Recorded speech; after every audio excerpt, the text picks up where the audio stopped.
اچھا اب بات کرنا آسان ہے کہ جی کوئی فرق نہیں پڑتا، ابھی جب آپ سزا سنائیں گے کسی کو، کسی کے لیڈر کو، یا چھاپا پڑے گا یا گرفتاری ہوگی، تو اس کے اثرات تو ہوں گے۔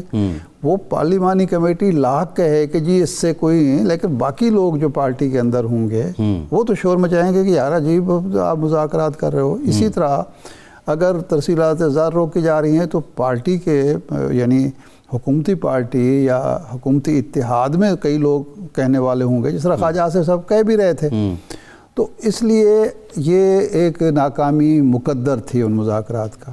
اب اگر آپ فرض سنجیدگی سے حکومت کرنا چاہتی ہے تو پھر یہ لے تو لال نہ ہو، وہ جی یہ ایسے ہے، ہم تو اس کے لیے تیار تھے، فلاں تیار تھے۔ وہی بات یہ ہے کہ اگر انہوں نے قبل از وقت یہ کہہ دیا کہ چونکہ آپ مقررہ مدت میں جواب نہیں دے سکے، ہم پیچھے ہٹ رہے ہیں، تو آپ کیوں انتظار کرتے رہے 28 تاریخ کا؟ آپ کہتے نہیں جناب آئیں آج شام کو بیٹھ جاتے ہیں۔ ہم نے مشاورت جو تھی 7 دن آپ نے لیے تھے نا، ورکنگ ڈیز 7 دن ختم ہو گئے، آپ ہیلے بہانے بنا کے 28 جنوری تک لانا چاہتے تھے، آپ کر دیتے۔ اب اگر آپ نے یہ کہا ہے کہ ہم اس کے لیے تیار تھے، یہی بات مذاکرات کی میز پر ہو سکتی تھی کہ جی ٹھیک ہے آپ اس طرح نہیں، ہم پارلیمانی کمیٹی پر آ جاتے ہیں یا جوڈیشل کمیٹی پر آ جاتے ہیں۔ تو دوسرا یہ ہے، اس کا پہلو جو ہے وہ حکومت سے بھی تعجب سے پوچھا جا سکتا ہے کہ حرج کیا ہے جوڈیشل کمیشن بنانے میں؟ اگر ایک چیز کی تحقیقات کرنی ہے، آپ دامن بالکل صاف ہے اور کرمنل ایکٹ اپوزیشن کر چکی ہے، تو جو جوڈیشل کمیشن بنے گا وہ یہی چیز بتائے گا نا۔ یہ جب بتائے گا تو آپ کو عوام کی تائید و حمایت بھی حاصل ہوگی۔ یہ گلے بھی پڑ سکتا ہے پی ٹی آئی کے گلے پڑ سکتا ہے۔ دیکھیں نا 2014 میں دھاندلی کا بنایا گیا تو اس نے اڑا کے رکھ دیا اور عمران خان صاحب کو ماننا پڑا، اور انہوں نے مانا کیونکہ منظم دھاندلی کا جو لفظ تھا وہ اس نے کہا کہ ساری کایا پلٹی، ٹھیک ہے نا۔ تو وہ تو ان کی خوش قسمتی، ان کی بد قسمتی کے پاناما آ گیا باہر سے، اور پھر ایک مزید بحران میں یہ پھنس گیا، لیکن ادھر سے تو نکل گئے تھے۔ تو اس میں خام خواہ میر میخ نکالنے کی ضرورت نہیں ہے۔ مذاکرات اس لیے ضروری ہیں اور دونوں کے مفاد میں ہیں اور ملک کے مفاد میں ہیں کہ ملک کو آگے بڑھانا ہے، یہ رکے نہیں رہنا دو پارٹیوں کے درمیان یا دو شخصیات کے درمیان یا دو گروپوں کے درمیان۔ ملک کی قربانی تو ہم نہیں سکتے۔ ایک کویسچن اور بھی ہے، ابھی اگر لیٹ سپوز اب تو باتیں ہوتی ہیں گرینڈ الائنس بن رہا ہے، حکومت کو گھر بھیجیں گے، یہ حکومت گھر چلی جاتی ہے، کسی کی بھی حکومت آ جائے، پی ٹی آئی بیٹھ جائے، بلاول صاحب آ کے وزیر اعظم بن جائیں، معاشی حوالے سے وہ اس حکومت سے متعلق جو یہ حکومت کر رہی ہے اس سے کیا مختلف کر سکیں گے؟ آپ نے جب آئی ایم ایف پروگرام میں ہیں تو پھر آپ نے تو وہی کرنا ہے۔ دیکھیں نا، امتحان ہے، آزمائش ہے اس وقت۔ حکومت لینا جو ہے، اگر کوئی شخص محب وطن ہے، مخلص ہے، تو اس کے لیے یہ بہت بڑا امتحان ہے کہ ملک کے مفاد کو آگے بڑھانا ہے، اپنے مفادات کی قربانی دینی ہے، جو ناروا شرائط ہیں وہ نہیں ماننی، عوام کو ریلیف دینا ہے، کیسے دینا ہے، کیوں کر دیا جا سکتا ہے، یہ سارے سوالات ہر اس شخص کو فیس کرنے پڑیں گے جو حکومت اپنے گلے ڈالے گا، حکومت کا ڈھول اپنے گلے ڈالے گا، اس کو یہ ڈھول بجانا پڑے گا۔ تو یہ آزمائش ہے، امتحان ہے۔ اگر اس سے مل جل کر سارے نکلنے کی کوشش کریں تو کیا حرج ہے اس میں؟ ماضی کو چھوڑنا پڑے گا۔ مطلب یہ ہے کہ آپ کی انا، آپ کا ذاتی مفاد یا آپ کا جماعتی مفاد جو ہے وہ ان چیزوں سے ماورا ہے یا مقدم ہے، آپ اس کو مد نظر رکھ رہے ہیں۔ تو میرا خیال ہے مذاکرات، ان کو حکومت کو بھی سنجیدگی سے مذاکرات کی آفر کرنی چاہیے اور یہ یقین دہانی کرانی چاہیے ٹھوس قسم کی کہ جناب اب جو غلطیاں ہوئی ہیں یا جو شکایات آپ کو پیدا ہوئی ہیں وہ نہیں ہوں گی، اور اپوزیشن کو بھی یہ یقین دہانی کرانی ہے کہ اب ہم مذاکرات کی میز پر بیٹھیں گے تو نتیجہ خیز ہونے تک بیٹھیں گے، الا یہ کہ عوام کے سامنے آ جائے کہ کوئی ایک فریق جو ہے وہ بدنیتی کا مظاہرہ کر رہا ہے۔ شاہ صاحب، اسلام آباد میں یہ خبریں چل رہی ہیں اور جو رپورٹرز پی ٹی آئی کی بیٹ کور کرتے ہیں ہمارے صحافی دوست، ان کے مطابق ان کا یہ کہنا ہے کہ پاکستان تحریک انصاف نے بظاہر حکومت کے ساتھ مذاکرات اس لیے ختم کیے ہیں کہ بیک ڈور ان کے مذاکرات چل رہے ہیں۔ تاریخ دیکھتے ہوئے آپ کیا سمجھتے ہیں کہ ہم اس کو خارج سے امکان کہیں گے یا وہاں کوئی نہ کوئی بات ہو رہی ہوگی، لیکن اگر back door P T I کے مذاکرات کامیاب بھی ہو جاتے ہیں تو آپ نہیں سمجھتے کہ پولیٹیکلی وہ بہت بڑا اپنا جو کیپٹل ہے اس کو داؤ پہ لگا دیں گے؟ پہلی بات تو یہ ہے کہ میرا نہیں خیال کہ کوئی مذاکرات چل رہے ہیں. دیکھیں اگر بیک ڈور کوئی مذاکرات چل رہے ہوں نا، جب کہیں بھی چھوٹی سی چنگاری بھی ہو نا تو وہاں دھوئیں سے پتہ چل جاتا ہے کہ یہاں آگ لگی ہوئی ہے. یہاں ہمیں کوئی مظاہر نظر نہیں آتے جس سے اندازہ ہو کہ جی کوئی نہ کوئی ہو رہی ہے. مثال کے طور پر اگر جو بات چل رہی تھی کہ جی مذاکرات جو انڈر ہینڈ چل رہے ہیں، پس پردہ چل رہے ہیں، وہ جناب علی امین گنڈا پور چلا رہے ہیں یا بشرا بی بی چلا رہے ہیں. یہ دو نام تھے. تو بشرا بی بی دوبارہ جیل تو نہ جاتی، علی امین تو اب علی امین گنڈا پور سے صدارت تو واپس نہ لی جاتی نا. اس سے تو اندازہ یہی ہوتا ہے کہ ایسی کوئی بات نہیں ہے. ہاں انٹل انلیس کہ وہ اتنے گہرے مذاکرات ہیں اور اتنی گہری پلاننگ ہے کہ اس کے شواہد بھی کہیں نظر نہیں آ رہے، کچھ دھواں بھی نظر نہیں آ رہا، اور ایسے اقدامات کر کے ان کو جو ہے ان پر ان کی پردہ داری کی جا رہی ہے کہ جس سے لوگوں کو بالکل الٹا تاثر ملے.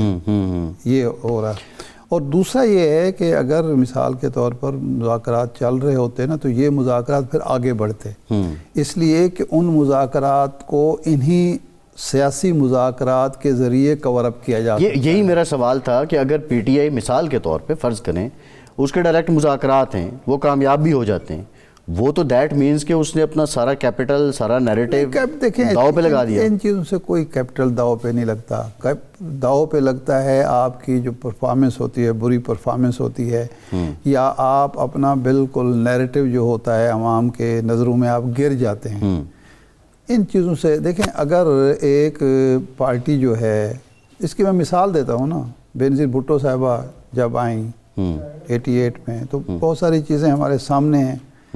تو اس کا کوئی وہ پیپلز پارٹی پنجاب سے اس وقت آؤٹ ہوئی جب ایک متبادل قیادت ابھر کر سامنے آ گئی جس نے بار بار پارٹی کو نقصان پہنچایا، اور پارٹی کے اندر بھی ایسے لوگ آ گئے جنہوں نے ایک کمپرومائز کی ایسی سیاست شروع کی کہ لوگ بدظن ہو گئے.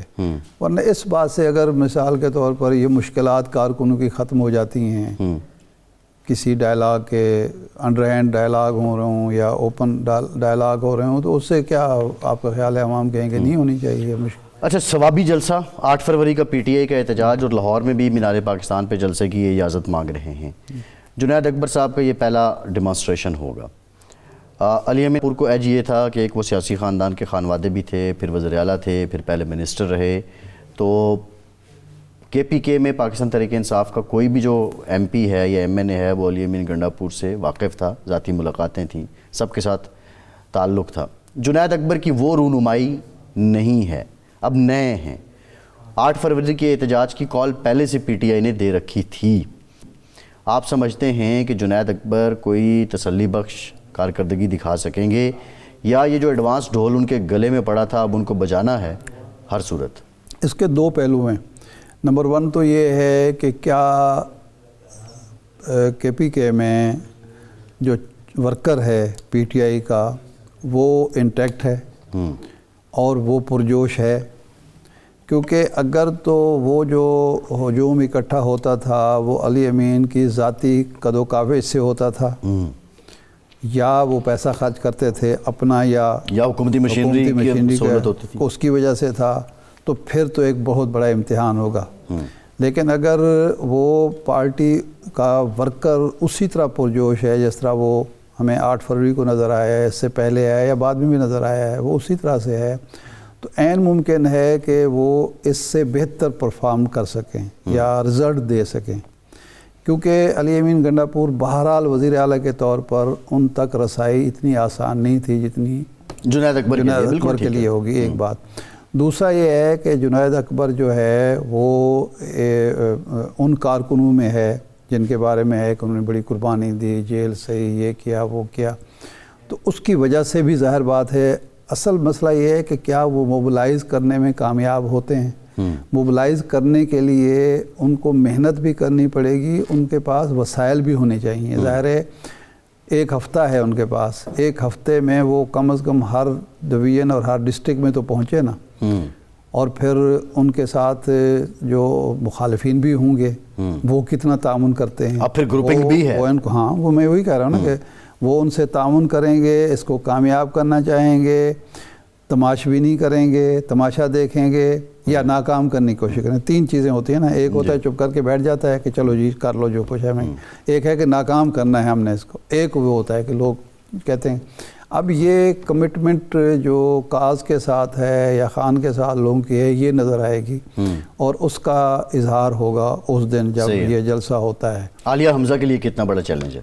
دیکھیں عالیہ حمزہ کا انتخاب پارٹی نے جیسے بھی کیا، ان کی بڑی قربانی ہے. پنجاب کی تو انہوں نے ناک جو ہے وہ رکھی ہے اور عزت رکھی ہے ان لوگوں نے، جن لوگوں نے، ورنہ تو یہ تھا کہ برگر پارٹی ہے. ورنہ مادر صاحب ٹویٹ کر دیتے تھے نکلتے نہیں. اس نے بڑی خدمات ہیں پارٹی کے لیے اور وہ محنت بھی وہ کرتی ہیں، لیکن بہرحال ایک خاتون ہونا ان کا، پھر وسائل کی بات یہاں بھی ہے. وسائل ان کے ہاں یہاں تو حکومت بھی مخالف ہے. ایک یعنی آپ نے حکومت کی مخالفت کا بھی سامنا کرنا ہے اور مقدمات کا بھی سامنا کرنا ہے. ظاہر ہے کئی جگہ ان کے خلاف بھی مقدمات ہیں، پیشیاں بھی بھگتنی ہے نا ساتھ ساتھ انہوں نے. پارٹی بھی چینلائز اور پارٹی چینلائز کرنی ہے، اور جن لوگوں کی جگہ وہ لے رہی ہیں ان سے بھی مقابلہ خوش نہیں ہوں گے نا.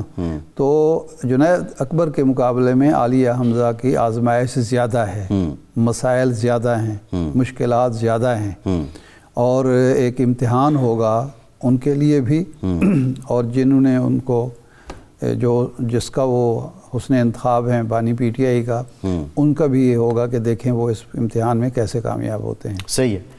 سندھ سے خبریں آ رہی ہیں، منظور وسان صاحب خواب دیکھا انہوں نے پھر، اور انہوں نے کہا کہ اگر مراد علی شاہ صاحب وزیر اعلیٰ نہ رہے تو فریال تالپور صاحبہ وزیر اعلیٰ ہوں گی. یہ خواب کوئی حقیقت کے قریب ہے؟ نہیں، آج زرداری صاحب ارادہ کر لیں تو یہ خواب حقیقت ہی حقیقت ہے. نہیں وہ تو بات ٹھیک ہے، وہ میرے خیال ان کو چاہیے تھا کہ فریال صاحبہ ہوں گے یا آصفہ صاحبہ ہوں گے. آصفہ بھی تو ہے نا. وزیر اعلیٰ کے لیے کوئی ایج بریکٹ نہیں ہے 35 ایئرس کی؟ کوئی میرے خیال وہ گورنر کے لیے ہر ایم پی اے جو ہے، ہر ایم پی اے جو ہے وہ وزیر اعلیٰ بن سکتا ہے، لیکن وہ ایم این اے وزیر اعظم بن سکتا ہے. یہ صدر کے لیے عمر کی جو قید ہے نا، وہ صدر مملکت کے لیے ہے.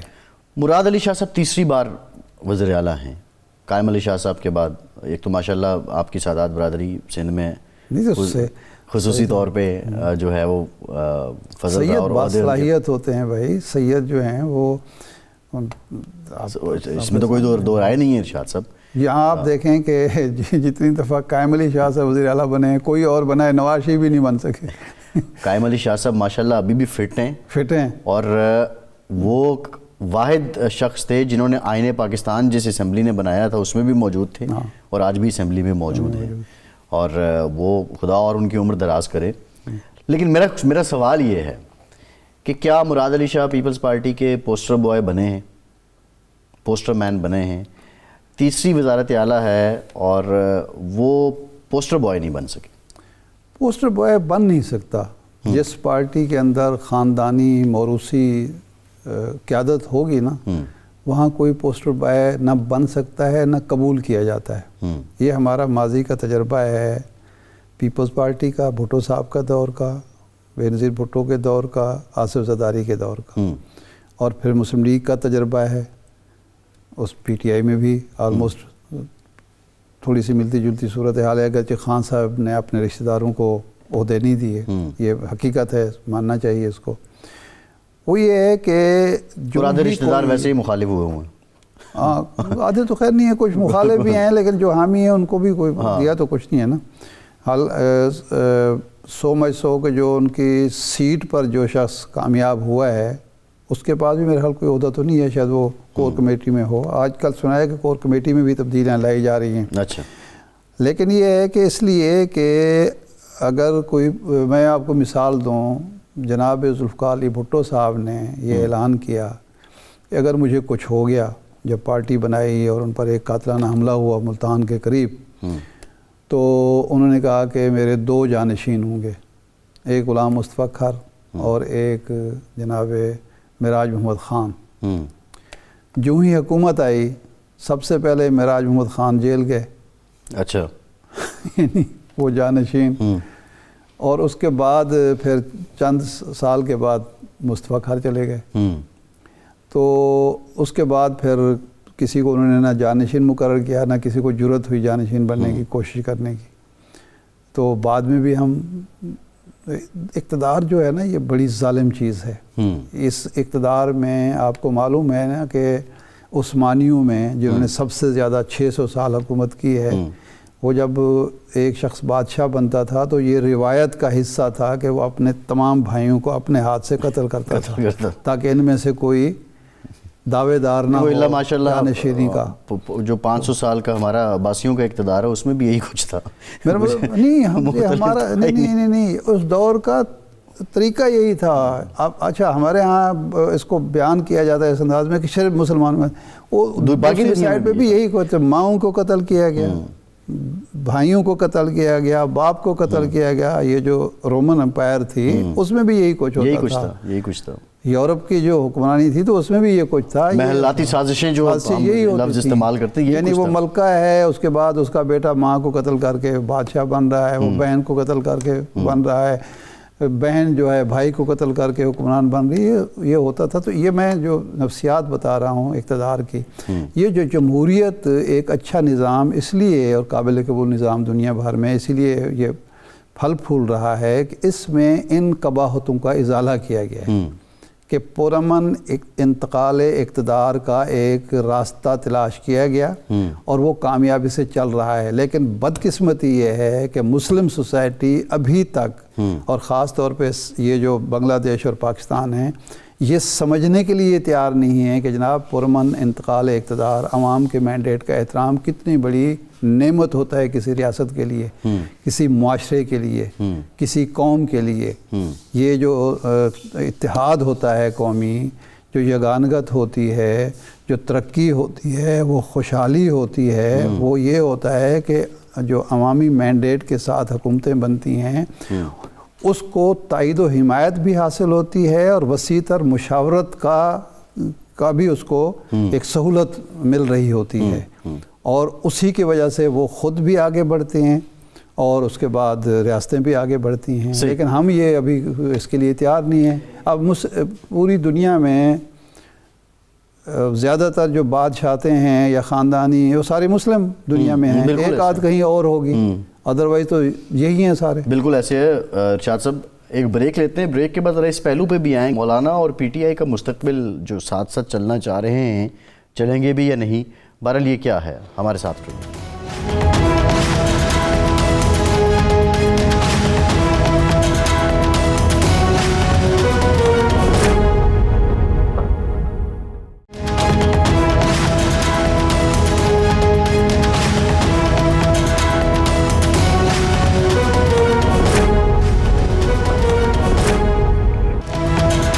بریک کے بعد ایک بار پھر سے آپ کا خیر مقدم کرتے ہیں۔ ہمیں جوائن کیا ہے پاکستان کے نامور قانوندان اور پاکستان تحریک انصاف کے رہنما ابوذر سلمان نیازی صاحب نے۔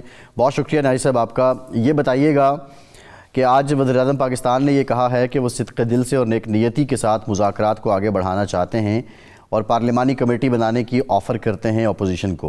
بیرسٹر گوہر صاحب نے کہا کہ ابھی پراپرلی کوئی پیشکش تو آئی نہیں ہے، آئے گی تو دیکھیں گے۔ لیکن ہمارا سوال یہ ہے کہ ابھی جو پہلے مذاکرات چل رہے تھے اس میں ریٹن آنسر بھی نہیں کیا تھا گورنمنٹ نے، آپ پہلے ہی مذاکرات چھوڑ گئے۔ یہ مذاکرات کیا کسی کانفیڈنس کے نتیجے میں چھوڑے گئے ہیں، کوئی اور بات ہو رہی ہے، یا اس کی ریزن کیا ہے؟ دیکھیں آپ کا سوال ماشاءاللہ سے بہت اچھا ہے۔ جہاں تک پی ایم صاحب کی بات ہے کہ وہ نیتی سے کر رہے ہیں، اگر وہ نیک نیت ہوتے تو 17 سیٹوں کے ساتھ ڈٹائی کے ساتھ اس وقت پی ایم آفس میں جا کے نہ بیٹھ جاتے دھاندلی کے تھرو فارم 47 کے ساتھ۔ اور جہاں تک دیکھیں مذاکرات کی بات ہے، ہم نے بڑے سیریسلی پولیٹیکل اسٹیبلٹی کے انٹرسٹ میں مذاکرات آگے بڑھائے اور ہم نے کچھ سافٹ کنڈیشنز ان کے سامنے رکھی جو جوڈیشل کمیشن کی فارمیشن تھی 9 مئی پہ اور 26 نومبر پہ, اور یہ صرف ایک نوٹیفیکیشن سے ہو سکتا تھا, لیکن انہوں نے پہلے اس میں اس کو ڈیلے کرنے کی کوشش کی, ون پریٹیکسٹ ادر پریٹیکسٹ, پھر اس کے بعد انہوں نے کہا جی ریٹن میں دیں, ہم نے ریٹن میں دے دیا, ہماری بونا فائڈیز تھی, لیکن یہ خود نان سیریس تھے, یہ کمیشن چاہتے ہی نہیں تھے کہ بنے, ایک نوٹیفیکیشن سے بننا تھا. اور وجہ کیا تھی, اگر high powered independent judicial commission supreme court کے جج کا بن جاتا تو اس جب وہ انویسٹیگیٹ کرتا 9 مئی کو, وہ دیکھتا کہ جی سیکیورٹی کی لیئرز کیوں نہیں تھی اس دن وہاں پہ, اور پھر وہ سی سی ٹی وی فوٹیج کیوں نہیں ہے 24 گھنٹے کی کنزیکٹیو, تو بہت ساری چیزیں کھلنی تھی, اور یہ فالس فلیگ آپریشن تھا, یہ پتہ لگ جانا تھا. پھر 26 نومبر کو جن لوگوں نے فائرنگ کی, نہتے شہریوں کو شہید کیا, پیسفل پروٹیسٹرز کو مارا, لوگوں کو زخمی کیا, سرجریز ہوئی, record number in the hospital, یہ ساری چیزیں ایکسپوز ہونی تھی. تو اس وجہ سے یہ حکومت تو انٹرسٹڈ ہی نہیں تھی کہ اس چیز کی انویسٹیگیشن ہو اور یہ لوگ جو ہیں کلپریٹس جو ہیں ان کا نام سامنے آئے. سو اس وجہ سے یہ ڈیلیز ٹیکٹک تھی. خان صاحب نے اس کو ختم کر دیا اور اب خان صاحب اس کو ریزیوم کریں گے. اور جہاں تک پارلیمنٹری کمیٹی کی بات ہے یا کمیشن کی بات ہے, اس کو تو ہم مانتے نہیں ہیں اس پارلیمنٹ کو, یہ فارم 47 کی کریشن ہے. آپ کو لگتا ہے یہ آ کے انویسٹیگیٹ کریں گے؟ یہ تو ایک کنٹراڈکشن ہے, اٹس اے ہیوج کنٹراڈکشن ہے آپ کی جو سٹیٹمنٹ ہے. آپ نے خود کمیٹی بنائی, خود ان کے ساتھ مذاکرات کے لیے تیار ہوئے, ایون جو آپ نے مطالبات کیے اس میں آپ نے مینڈیٹ واپسی کی بات بھی نہیں کی ہے, اور اب آپ اس پارلیمنٹ کو نہیں مانتے ہیں, اس حکومت کو نہیں مانتے ہیں, پھر سے یہ 17 سیٹوں والی حکومت ہو گئی ہے. یہ تو بہت بڑی کنٹراڈکشن ہے. دیکھیں کنٹراڈکشن نہیں ہے, دیکھیں میں آپ کو کہتا ہوں, پارلیمنٹ نے ہی کوئی کمیٹی بنانی ہے نا, اور یہ پارلیمنٹ کیا ہے, یہ پارلیمنٹ کریشن ہے 2024 کے الیکشن کی, جو الیکشن ہی ڈسپیوٹڈ ہے, اور یہ چھوٹی موٹی رابری نہیں تھی, یہ پورا ریزلٹ چوری ہوا. فارم 45 ریزلٹ ہوتا ہے, وہ پرنٹ آؤٹ کے ذریعے فارم 47 بنا کے ایک نئے کینڈیڈیٹ کو جس کے 1000 ووٹ تھے اس کو آپ نے 1 لاکھ ووٹ کر کے جتا دیا الیکشن.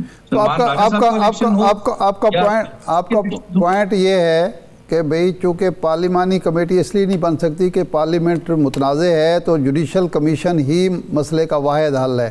اب اگر جوڈیشل کمیشن کے لیے حکومت تیار نہیں ہوتی, جوڈیشل کمیشن جوڈیشل کمیشن کے لیے حکومت تیار نہیں ہوتی, تو ہم یہ سمجھیں کہ مذاکرات کا دروازہ مستقل بند ہو گیا ہے اور اب آپ کوئی نئی حکمت عملی کے ساتھ آئیں گے. جی بالکل آپ نے ٹھیک فرمایا. ایک تو بات یہ تھی کہ یہ پارلیمنٹ جو ہے جس طرح کریٹ ہوئی ہے اس کے اندر سخت نہیں ہے انویسٹیگیٹ کرے. پلس دوسری بات یہ ہے, دیکھیں جوڈیشری ایک سیپریٹ انسٹیٹیوشن ہے, ٹرائیکوٹمی آف پاور پرنسپل میں تھرڈ انسٹیٹیوشن از جوڈیشری, وہ انڈیپینڈنٹلی کام کرتی ہے. اگر وہ انویسٹیگیٹ چیزوں کو کرے گی اس میں انڈیپینڈنس بھی, سیمبلنس بھی ہوگی اور امپارشیلٹی بھی ہوگی. یہ پارلیمنٹ کے اندر ہم امپارشیلٹی ایکسپیکٹ نہیں کر سکتے, اور دے آر ناٹ کیپبل, ان کے اندر کیپیسٹی ایبلٹی بھی نہیں ہے کہ اس چیز کی ڈٹرمنیشن دیں اس طرح چیزوں کو آگے لے کے جانے کی. So there are a lot of problems جو پارلیمنٹری کمیٹی میرے خیال سے فوٹائل ایکسرسائز ہوگی, اس سے کوئی ڈیولپمنٹ نہیں ہونی, نہ وہ فائدہ ہونا ہے, مسائل اور بڑھیں گے. جسٹس امین الدین خان صاحب آئینی بینچ جو ہے سپریم کورٹ کا, اس کے سربراہ ہیں, فاضل جج ہیں, قابل احترام جج ہیں, ان کی سربراہی میں اگر جوڈیشل کمیشن بن جائے تو آپ کے لیے قابل قبول ہوگا؟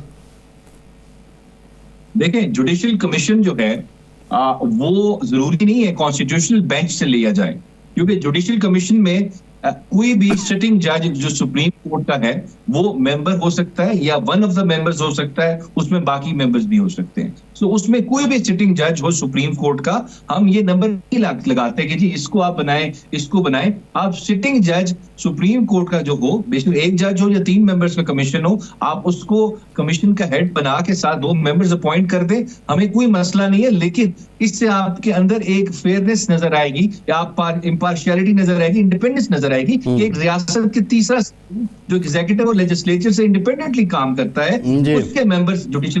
اس کا مطلب یہ ہے کہ حکومت کے جو بعض ارکان کہتے ہیں یہ مرضی کے ججوں کا کمیشن بنانا چاہتے ہیں, آپ کی کوئی شرط نہیں ہے کہ فلاں جج کو بنائیں فلاں کو نہ بنائیں, کوئی بھی چیف جسٹس ہو یا جوڈیشل کانسٹیٹیوشن کمیٹی کا سربراہ جج ہو یا کوئی بھی سپریم کورٹ کا جج ہو, وہ آپ کے لیے قابل قبول ہے. آپ کو کسی جج پر اعتراض نہیں ہے یا کسی پسندیدہ جج نہیں ہے آپ کا؟ دیکھیں ہمارا سمپل سا ایک مدعا تھا, ایک لیٹر لکھا تھا عمر یوسف صاحب نے, اس کے اندر TORs بھی لکھے تھے, اگر آپ کو دیکھا ہو. اگر ان TORs کے ایمبٹ کے اندر رہ کے